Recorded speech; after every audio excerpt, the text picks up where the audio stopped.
Hello, Andela and Nabisa. Can everyone hear me? Okay, Loud and perfect. clear. Awesome. Okay, cool. Like I'm so excited for today's conversation and to have you wonderful ladies join us today. And welcome to everyone else who is tuning into the NPO Grow seminar with us today. My name is Nelly Siwe Zangana from Kwela Women. We are an NPO that was founded in 2018. And at Kwela, we believe in the power of women to change communities. I'm super excited to have you all here today, and I'm excited about today's conversation. I will be joined by three incredible women who will be sharing their insights on how they lead with purpose and share their messages online.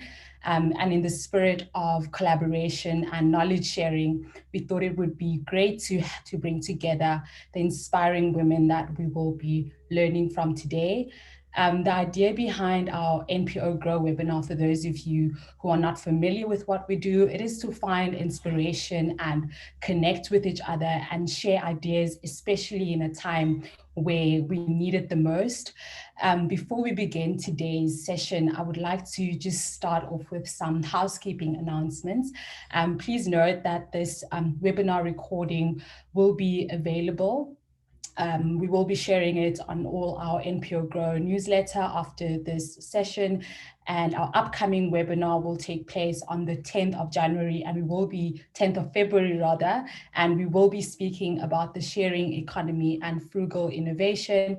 You're more than welcome to visit our Facebook pages at Kwela Women to register for this event and follow us on all socials at Kwela Women to join the conversation. We'll also be wrapping up the conversation with a Q&A. So do prepare your questions and share it in the chat box that you see on your screens. So in today's session, we are joined by Nobisa Mayema from the Branson Center of Entrepreneurship in SA.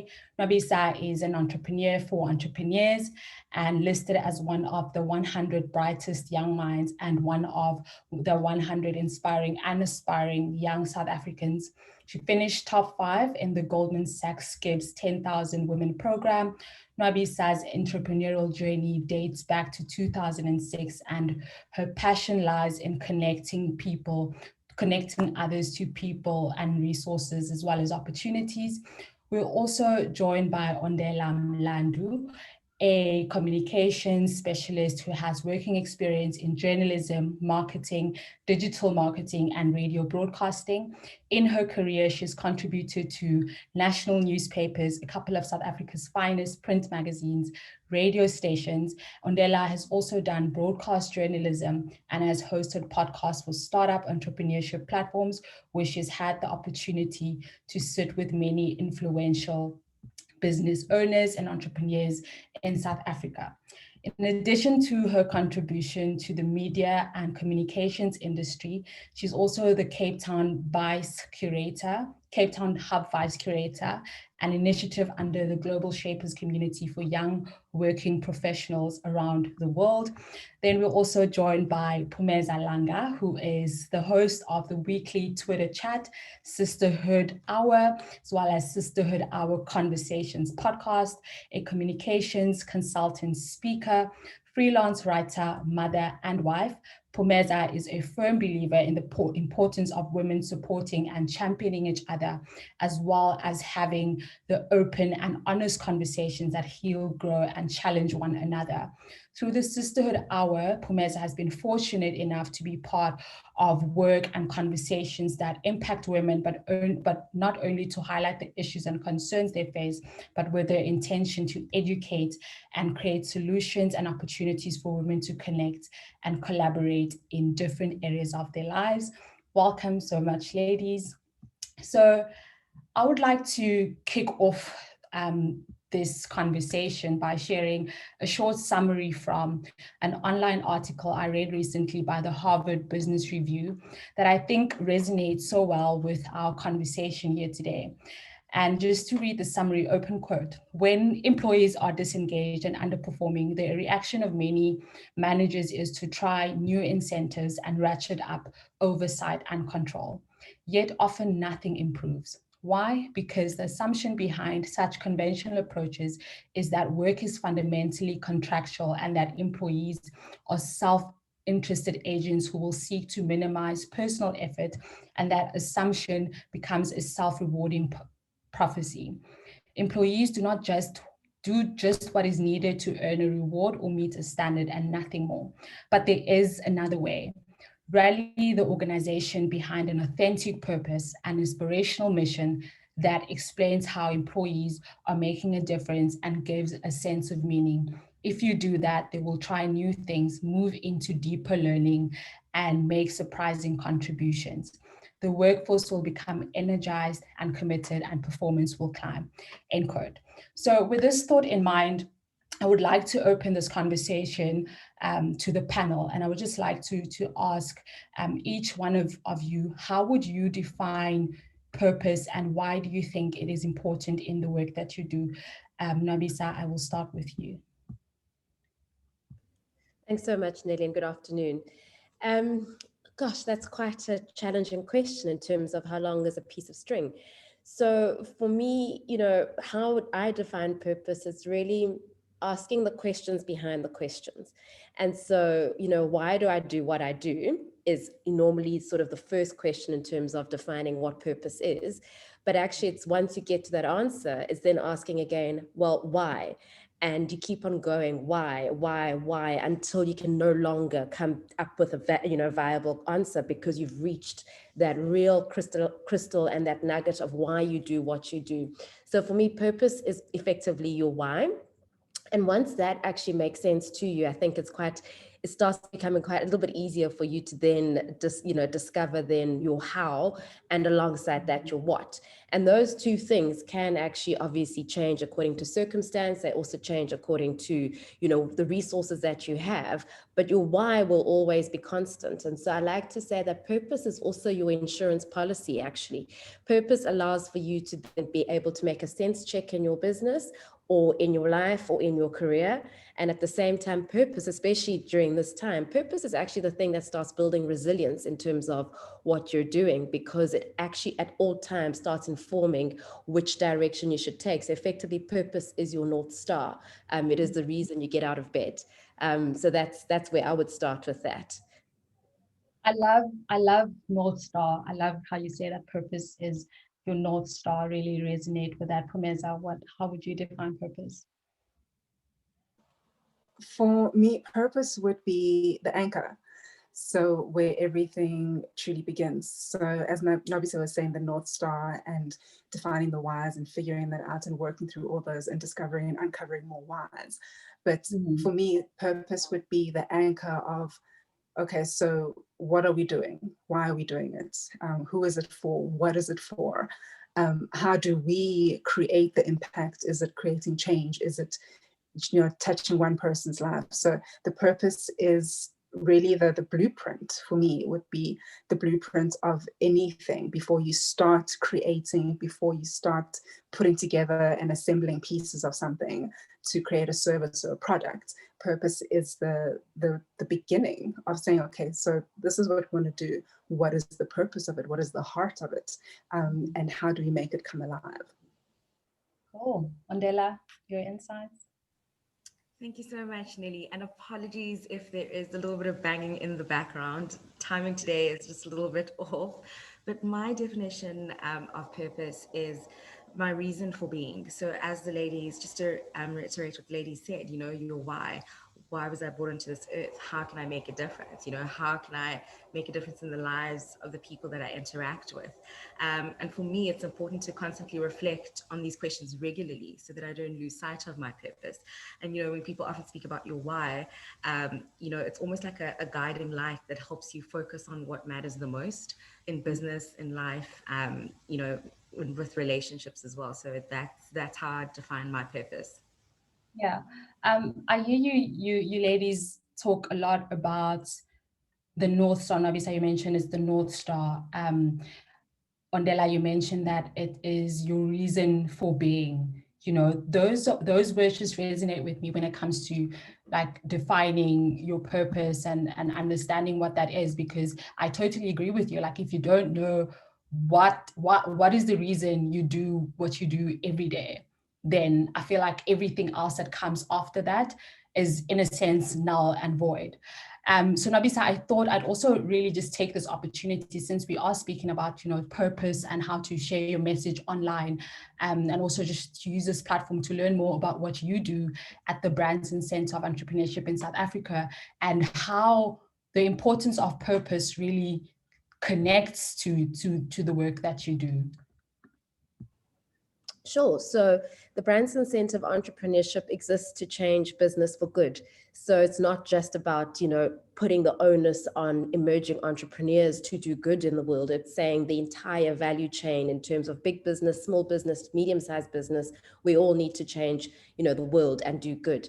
And so we really are all about enabling entrepreneurs who are purpose-led, because that is the North Star, and saying that we can enable you in a way that allows for you to scale your businesses in a way that is good for people, planet, and profit. And so starting to eliminate the conversation in terms of saying that, being profitable and purpose-led are actually two opposing notions. It's saying those things can sit next to each other and we can change business for good. It's about making sure that we're driving solutions, we're driving innovation, but it always starts with purpose. And maybe additionally, and which is very important for the entrepreneur to maybe think about, is that once you have purpose and you embed purpose and you're able to articulate your purpose, you're able to embed the purpose in your business and throughout your areas of impact in your business. So we talk about areas of impact in the Branson Center. So anything from your financing to your branding, to your product, to your partnerships, if you're able to embed that throughout what you're doing in your business, you then can actually even measure the impact of your purpose, and then you can actually account for purpose.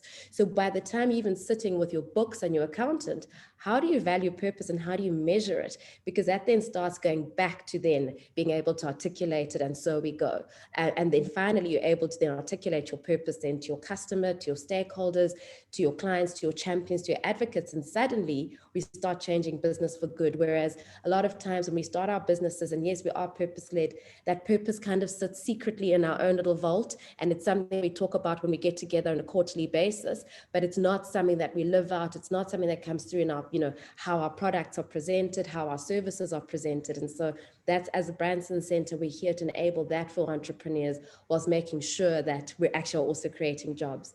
I find that also what's interesting around purpose, particularly at a time when a lot of entrepreneurs, a lot of NPOs are maybe feeling in crisis, what purpose helps us to do is it helps us also to liberate ourselves from, the crisis, because at least what purpose does is that North Star, and then it allows for us to find the solution that makes sense for our business, for our NPO, as opposed to maybe trying to grab every single shiny opportunity that we think is coming our way, because there is that crisis of opportunity that can arise as well, where everything looks exciting, everything looks viable, everything looks like the solution we've been waiting for. Purpose then helps us filter that through. Great stuff. You've actually answered some other questions that I also wanted to get into with you. So that's really great. So Ondela, I'd really love to bring you into this conversation. I know you have a range of interesting skills and experiences within the online and print communication space. I mean, you are a podcast host, you're a communication specialist, and you've worked with some of South Africa's leading brands. Tell us more about your work and why you think it is necessary for brands and organizations to craft purposeful and engaging communication strategies that speaks to the essence of what they represent. Thank you so much, Nelly. I definitely think being in the print and digital space, with communications as a whole, you definitely need a good brand communication strategy. That's definitely the one long-term investment that all companies and NGOs should be nurturing. For instance, if I look at, if we're talking about purpose and we're talking about businesses, if I look at a company or, like Dove, for instance, they have such a purposeful brand. Their mission is so profound. It goes far, more than selling just hygiene products and soaps. They use their brand to improve the self-esteem of women and girls all over the world. And I think, do they profit, or does Dove get a profit? Possibly, but it makes you as a consumer, it's easier for you as a consumer to relate to the brand, and Dove product, because of the purpose that's attached to it. So I think, as people in business and in just different industries, it's so important to have a strong brand communication strategy, because in the long run, when you're talking about communications and you're communicating to people, people are drawn to authenticity. People are drawn to, a brand that they can relate to. So I definitely think that it's vital to have a strong communication strategy. Cool. And Pumeza, do you have any insights on that topic as to why purpose is important, and why we should really, as you're also a person that is also in the communication space as well, and how does that tie into your work? So with regards to the purpose, I mean, being a communication specialist, I've gone from the agency side to the corporate side, and trying to see like how both ends kind of function in terms of the purpose part of it. And all the time when you have to draft the communication, you have to really understand like, what is the purpose of this? What am I trying to say? And one of the things the key things that I learned when I went corporate side was the organization that I worked with was a security company, and the purpose, it was the mission statement was like, keep our customers safe, keep our clients safe. And everything filtered, like every piece of communication, whether it had to do with the internal communication, because I've always believed that your internal staff are your first brand ambassadors for the organization. So if they believe in the purpose and they understand the purpose, they're the first people to go out and share that and spread the word. And so it's really important that as an organization, as people within the organization, you share the purpose. It shouldn't just stay in the boardrooms. It shouldn't stay at C-suite level. Everybody within the organization, from the person at the security gates all the way through to senior levels, they need to understand what the purpose is with every part of the communications that we send out, that we draft, when we speak to clients, when we speak to stakeholders. They need to understand that, okay, this organization stands for this. This is the purpose of this particular organization. And this is how I connect to this organization as well. Because if you can, define that purpose and people understand it, it's easy for them to connect with you. And they won't just look at you as this big organization and this is what you're doing and you're just pumping out information. You literally can connect to them and they can speak to you and you'll listen, and it's a two-way communication. So, and they'll feel like, okay, I'm important to you. You understand what my needs are. I can relate to you, you can relate to me. And from the purpose element, you can actually end up having a really loyal individual who stays with you throughout. Stormy weather, sunny weather, they will be there. They will stick with you, and generationally as well. As long as you still keep coming back to what is the purpose? Why are we here? Why do we exist? Why do we do what we do? And I think it's such an amazing, when companies that have like Ondela just mentioned, Dove, and for me, I definitely relate that Dove definitely has a well-defined purpose. And also in terms of communicating, like as you lady said, that the purpose is not something that should stay in the company, but it should be something that is shared, with everyone in the teams, with the clients and stakeholders, etc.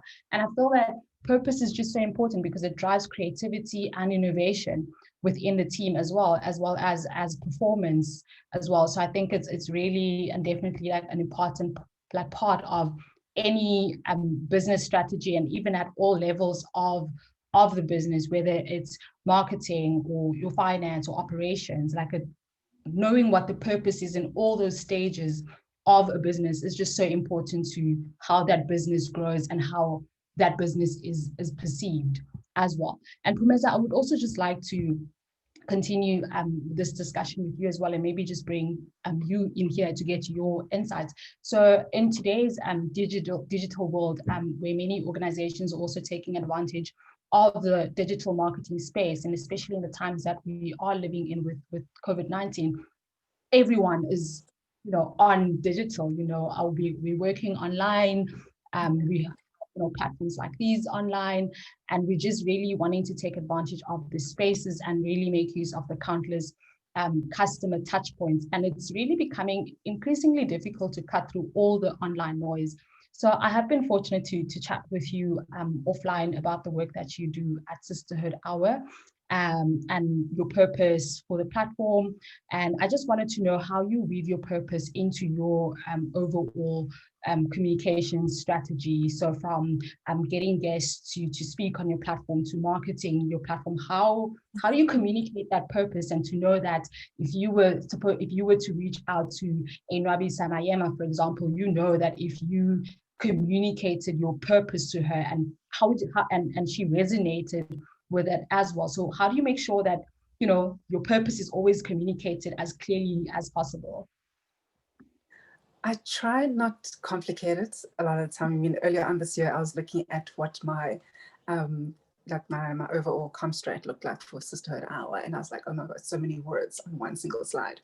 And usually when I email a guest or when I inbox them and I ask for their email address, I literally just say, this is what I do, this is what Sisterhood is, Sisterhood Hour is about, this is what I'm trying to achieve, this is who I am, and this is why why I feel that this is something that is important, that it exists. And I also touch on who, like, for example, who Nwabisa is as an individual, what I've seen her do in her career, in her life, what I call it research. Other people call it social media stalking, but I call it research. So trying to connect with the other person, especially if you haven't met the individual. And this is the first time I'm actually seeing Andela in terms of, communicating. And this is a face, this is a smile. And she's been a guest last year as well. So it was literally sending a cold emailing and saying, this is the purpose of what Sisterhood Hour is about. This is what I'm trying to create in terms of a community of women. And no matter who you are, no matter where you're from, no matter what your struggles, achievements, this is, a platform where you can engage with somebody else, where you can learn something else. And then I can say, Andela, in terms of your career, this is what I've seen you do. I feel that you can bring this part of the conversation into it. And whether the person agrees to it, whether they connect with it, for me, it's literally just, apart from bearing my soul on an email and saying, this is why I really feel Sisterhood Hour is something that is important to me, important to other women. And this is why I feel that as a sister, you can kind of come onto the platform and share your part of the journey and form part of our community, just to connect with on a human level and be vulnerable enough to say, look, I don't know it all. There are things that I have a million questions in. I mean, entrepreneurship for me is new. Second year into COVID, second year into entrepreneurship, and I'm like, Narisa, girl, I need to talk to you. I have a million questions.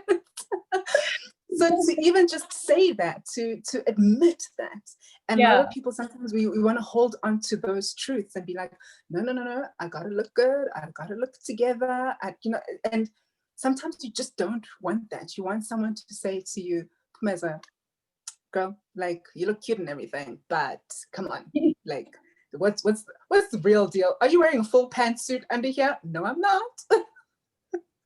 And make it human, make it real, because a lot of the time we just want that realness, that engagement, that genuine feeling. Then it allows the next person to say, oh, okay, actually we can do this, we can see how this goes, and take it from there.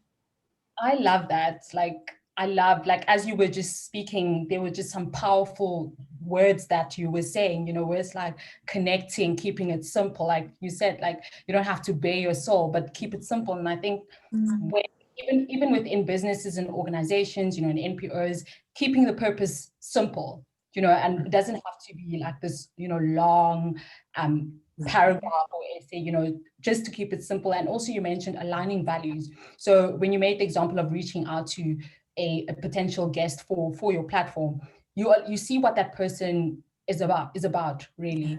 And there's a synergy of your values, and that's kind of where there's a touch point, that's where you can meet and start that conversation. And I also love that you mentioned you said that it's human centered, it's about being vulnerable. And I feel like those are words that really speak to when businesses or even individuals or companies or whatever are crafting their purposes. It's important that I feel like those words, keeping it simple, connecting, keeping it human centered, and all of those words really, tie into the purpose. And Nobisa, you mentioned something earlier about measuring impact and how you measure impact. I'm not sure, and maybe you can talk to us more about this, about measuring impact. Would you say that impact is something that can be measured? And how do you also know that you are creating the right impact and you are reaching the people that you want to speak to? So I think it's all about you ask the questions. I think particularly in the NPO space and social entrepreneurship space, so whenever we purpose-led, we sometimes can fall into the trap of being quite enamored and quite in love with the idea that we're purpose-driven, right? And we've got impact, and so that's enough. And we forget to actually check in well with ourselves, but also check in with those we say we exist to serve, and those we say we exist to deliver positive impact on. So it is very important that at every step of the journey, there is this very, very clear and important feedback mechanism that you've actually embedded into your organization. I think it's very, very convenient for us to bring in monitoring and evaluation, as we call it, and we bring it in at the end of a cycle, the end of a project. It's bolted on, as opposed to being a part of the, it actually should be right at the beginning. So it's important that the feedback mechanisms exist in our businesses, exist in our NPOs from the get-go, and we're asking the questions, and we actually are open to then receiving the feedback that then allows for us to understand if we're able to then, if we're actually hitting the targets and the metrics that we said we would. It's important to also, because, going back to Pamela's point, if we did set off to go around articulating our purpose quite simply, being able to measure against that shouldn't be that hard because it was simple from the get-go. It's when it's so complicated and there's so many words on the slide that suddenly the measurement becomes too complex, and then we walk away from it and we just don't do it, and we find ourselves in a situation 3 years later. I think it's also important for us to acknowledge that impact-driven, impact-led, purpose-driven, purpose-led businesses don't necessarily or shouldn't necessarily look at measuring their impact based on a financial cycle. So the moment you're sitting with a partner, a donor, or a funder who says, I want to see impact within the next financial year, that's usually a red flag, in the sense that this kind of change is actually quite a long game. We're talking, at least 3, 5, maybe 10 years in terms of what we're doing. And sometimes we might not even see the impacts of what we're doing, but at least we know that we're getting there. So I think it's also important that it's not about the financial year. It's not about those cycles as well when we're starting to measure our impact and what our purpose is delivering in terms of our communities and society at large. All right, cool. Thank you for that. And Ondela, do you have any insights on that, like how you measure your purpose or the impact of your work in the communications that you do? How do you know it's working, basically? For me, I love what Nobisa said about not focusing on the numbers when it comes to purpose, because often with purpose-driven businesses, people often think that you have to sacrifice profits, or so with organizations that are driven by a purpose bigger than money, they usually outperform their competition because they already have that customer loyalty, and they already have that genuine engagement.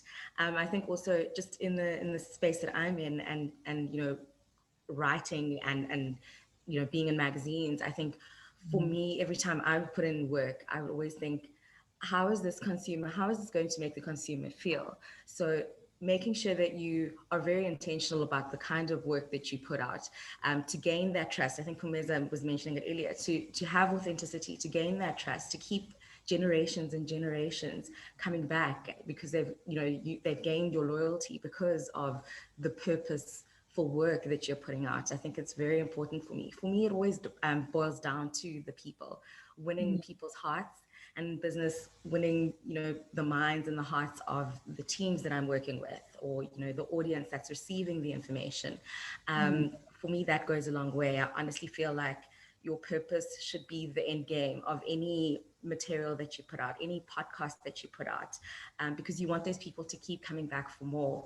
And just, yeah, I mean, purpose is the heart and soul of any organizational business. And if you constantly care and you're constantly feeding the people that are consuming your content or the people that you are working with in an organization, people will keep coming back for more.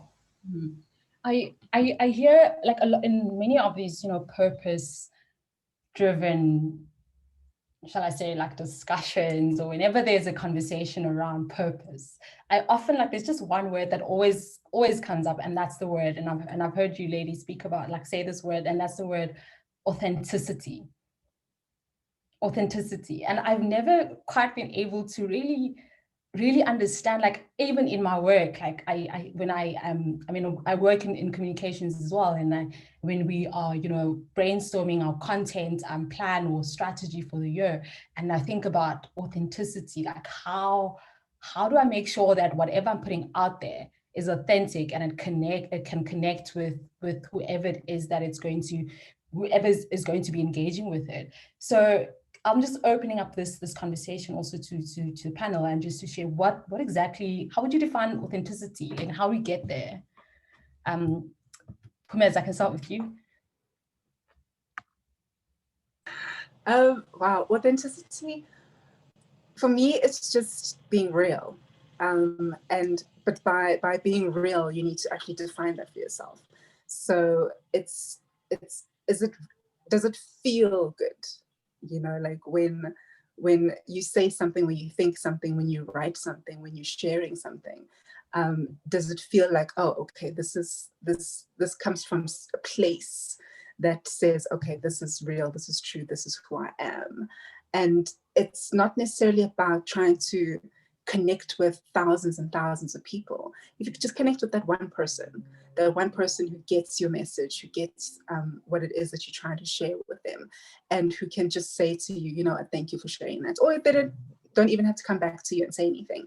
But if that one person can connect with what it is that you're sharing, I feel that is your job well done in terms of authenticity and sharing your own authenticity, but also understanding that as you grow and evolve as an individual and as an organization as well in this regard, is that you need to be able to also, as you tap into your purpose, does it still feel good? Does it still give you that sense of, okay, this still makes sense, this is still genuine, this is still coming from a place that is connected to my purpose.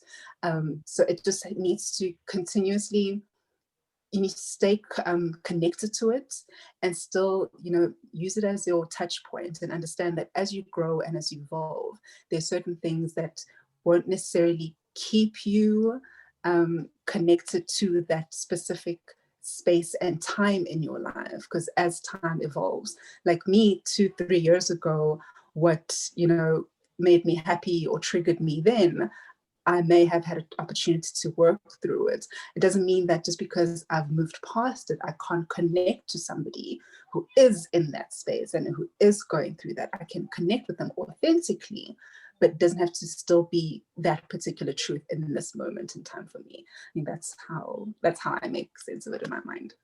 Amazing. And what have you said? So for me, it goes back almost to playground rules, which is, for me, being authentic, it's saying what you mean what you say. When we get ourselves into a tangle around, am I being authentic or not authentic? It's probably an outcome of you having, overshot, tried to complicate things, tried to sound clever. Meanwhile, keeping it simple, saying what you mean, meaning what you say, is actually for me the foundation of authenticity. But also, more importantly, it then starts talking then to the ideas around credibility, integrity, and effectively excellence, because every time you say something, you do it well, and so we know that you're that person who delivers. And so for me, that's the flow, which is then say what you mean what you say, find your credibility, get the integrity, and off you go into excellence. Great, amazing. And Ondela? I really love what Marisa just said. I love it. For me, I think authenticity is just being able to be relatable. Earlier on, Pumeza said something about how, you don't know she at the bottom what she's wearing, whatever. She kept it real. And I like that. And that's how I connect with people, being able to keep it real, but also being able to be vulnerable. Vulnerability is not an easy thing to do, especially in the working space. I completely understand. But for me, I think how I connect and engage with people is through that vulnerability and through saying, actually, I'm actually very nervous right now sitting here. I don't know if I'm going to be able to answer any of these questions. That gives you a sense of, okay, this person is human. They're not trying to be anything that they're not.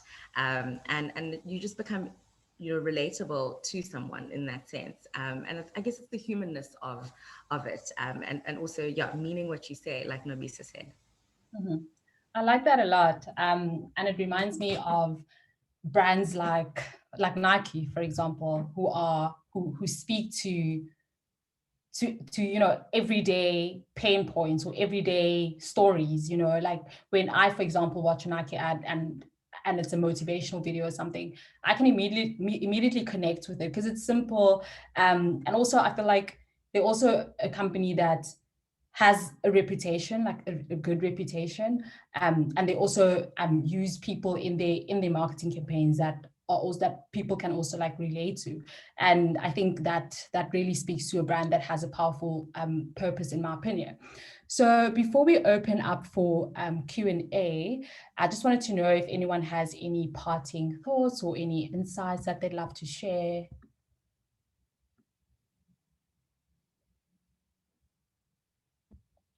Any insights?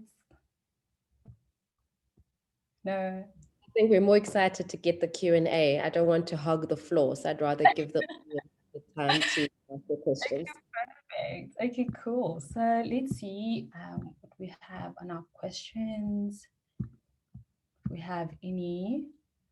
Okay, so there's a question from Dumi Sinege, and they would like to know, what do each of you have to say about purpose that is done for show, while the company sharing a stance or purpose publicly, but maybe making empty promises?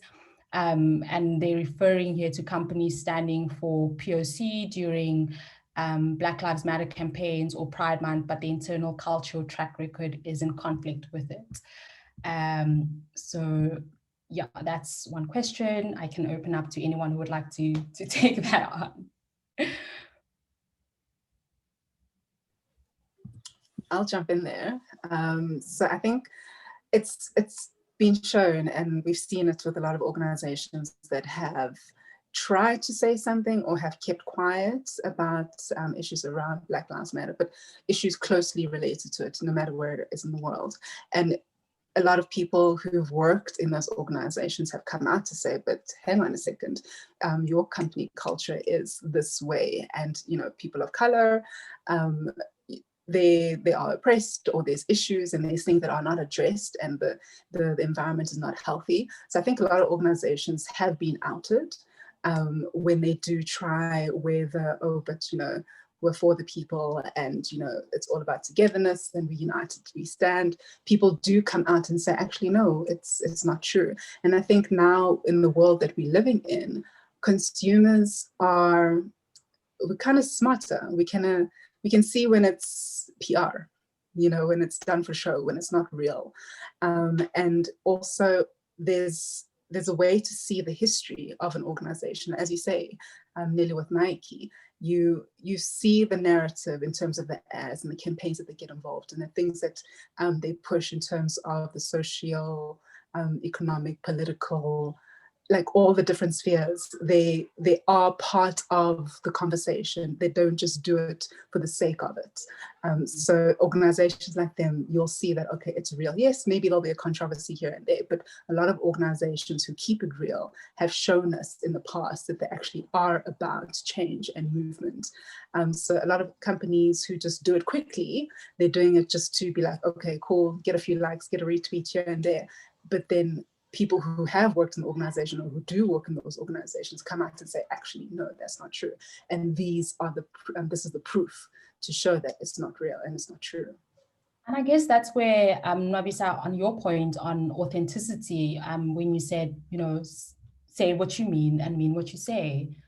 You know, if brands can openly speak to just say it as it is, you know, like be real and be authentic, you know, and I think those are the brands that we can connect with. And when, you know, we are faced with an issue such as Black Lives Matter, for example, and you have those brands speaking, you know, or joining that conversation, you know, because they have, you know, really good track record. And then there's another conversation from D, and they're saying, I'm a professional in corporate and I'm interested on the panels taking on using my purpose as an individual to build connections online and impact in our communities and other spaces we occupy.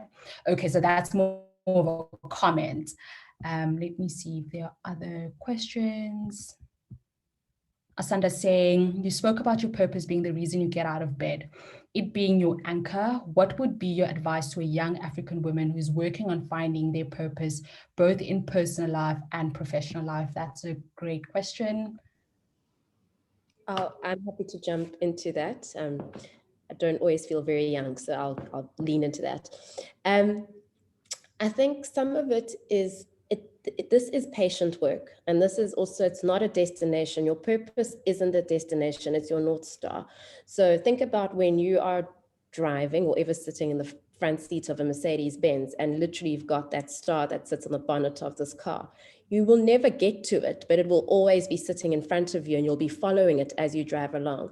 So actually purpose isn't something that you wake up one day and you're like, oh, now I've defined it and I'm done. You're continually working on it and you're continually reflecting on it. And so when you are a young person and you don't really know what your purpose is, that's okay. Some of my favorite 75-year-old people don't know what their purpose is. It's okay. And sometimes it might even be a measure of language, in terms of not necessarily the English language, but not being able to distill and find the words that define what you're about. So perhaps then this is then the case of communities of practice. So being able to get peer mentoring, which is as effective and as simple as being able to sit with friends and start talking about these things and being able to hold a mirror up to each other. Then of course, there's the wonderful thing of reverse mentoring, in terms of talking to somebody who, you know, comes behind you, whether in age or career stage or life stage, where you can articulate what you're doing, and maybe they'll ask questions that allow for you to dig deeper. And then of course, receiving mentoring from people who've been ahead of you. So continually keeping this ecosystem and community that allows for you to keep on asking the questions. So I process by talking. Some people may be right, but being able to stay in communication with yourself and with others. And so you can start articulating your purpose. But if you're a young person, in fact, if you're an old person and you still haven't articulated your purpose, do not panic. Just keep talking. Amazing, amazing. Ondela, Meza. Yeah, I think for me, like I mentioned earlier, my purpose is my guiding light. But if I'm being completely honest, half the time I often reevaluate my purpose, and it continuously changes.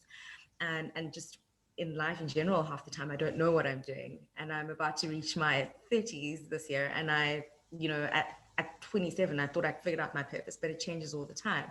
And for me, yeah, it's just about like sitting down with yourself and not being so hard on yourself. And speaking to people, you know, that you feel comfortable speaking to, just to get a different perspective. But purpose isn't linear, you know, it changes all the time. You change all the time. And so the things you believe in change all the time too. So don't be so hard on yourself. Great. Meza? I definitely agree with the ladies. I absolutely agree with them. I think for me, I mean, Ondela's entering her 30s. I'm in the middle, going to the other side of the 30s. And it's only in my 30s that I've really started discovering what it is that I want to do with my life. You know, in terms of the purpose, in terms of enjoying the discovery and the journey, and being freaked out about it sometimes, because your purpose sometimes will send you off in a different direction. And when you're trying to explain what it is that you're trying to do to other people around you, they're just like, oh my word, are you going to be okay? Is everything fine? And sometimes also I've had to learn recently is that sometimes it's okay to understand what your own purpose is. And even if the people that you are around, not all of them will understand, and not all of them will be able to be rah, be your cheerleaders along the way. But if it feels good, if it feels like you understand, you can work towards it. And it's a day by day. It'll change. There'll be challenges, there'll be opportunities, there'll be frustrations, there'll be learnings, there'll be people who will come into your life as you are journeying into your purpose. And it's absolutely amazing when the unexpected, encounters and the conversations and people who reach out to you, who will share something with you. And it sometimes there are moments when I'm just like, oh wow, that came from nowhere. But it's a reminder that actually I'm on the right track. And it's okay that, sometimes my mom will freak out and be like, I don't understand what my daughter is doing with her life. But it's okay. It feels good. Like when I go to bed at night, I'm just like, I'm exhausted, but I'm happy, So just stay the course, understand what it is that you're trying to do, learn as much as you go, ask. The ladies have said it's like, ask, don't be shy to ask questions, reach out to people. There will be people, as many people who will like not reply to you, there'll be just as many people who will reply to you and, reach out and connect with you and help you along the journey. They may not be able to help you, but they may be able to show you, a different direction or add value to your journey. So don't be shy, embrace it. Amazing. Yeah, I think that's just, we just ended our entire conversation on like a high note, and I could go on speaking about purpose forever, because I feel like just understanding your why, and I think that in its own is a very exciting journey, because it's just a journey of constant growth and reflection, and really growing as a person, and that is also at the center of the work that we do at Kwela. So unfortunately, that's all we have had time for today. And I'd just like to thank you, ladies, for your contribution to the NPO Grow series today. I learned so much from you today, from crafting your purpose and why your purpose is important. Nabisa, I loved what you said about saying what you mean and meaning what you say. I think that's a key takeaway that I'm taking away from today's webinar, and even within my work and even in my personal life. And I think everyone who's also tuned in here today, it is definitely something that we can take. We can take out of that conversation. And also we spoke about authenticity. Ondela, I loved your insights about being real, and the examples that you also brought forth about Dove and it being and the power of vulnerability that is like so prevalent in their communications. And also what you said, like just also connected with me when you said it's really okay, we shouldn't be too hard on ourselves. And even as organizations and even as individuals, purpose is something that we continuously go back to the drawing board and we refine it. And Pumeza, I also loved your insights on the human-centered approach of purpose, just connecting with people on that human level and finding those touch points of where, you share values and so forth. So to everyone who attended today, I'd also like to say thank you for your time and all your attention. And also just to recap, we will be doing another webinar next month on the 10th of Feb, and all the details will be on our social media platforms at Kwela Women, and we will be speaking about the sharing economy and frugal innovation. And that's a discussion that I'm also really excited for. So please do keep an eye out on our social media platforms. And this recording will be shared via our Kwela NPO Grow newsletter community, and all further details on times, etc., will be shared by our social media pages and newsletters as well. So thank you to you ladies for joining me today. I really enjoyed learning from you, and yeah, have yourself a lovely day. Thank you. Thank you so much. Bye. It was lovely. Thank you. Bye. Okay.